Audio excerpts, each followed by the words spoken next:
Already जेव्हा कुठलंही आपण प्रमाणपत्र देतो, जातीचं प्रमाणपत्र देतो, तेव्हा त्याचे बंधन आहेत.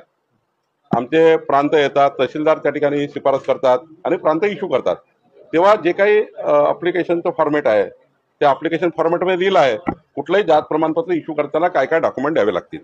आणि आता तर आपल्या GR मध्ये स्पष्ट आहे की तुम्हाला कुठले कुठले प्रमाणपत्र जोडावे लागतील तरच त्या ठिकाणी जात प्रमाणपत्र इश्यू करतात.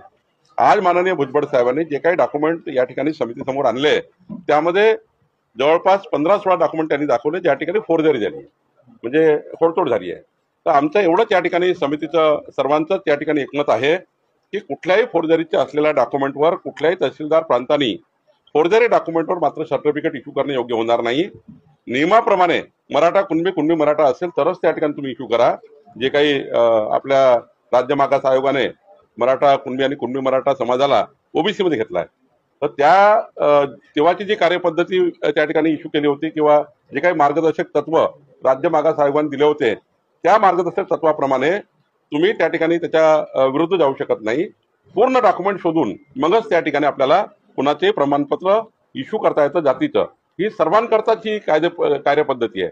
शेड्यूल कास्ट असेल, शेड्यूल ट्राईब असेल, ओबीसी असेल, कोणी असेल, याची कार्यपद्धती ठरली आहे, प्रांताची कार्यपद्धती ठरली आहे.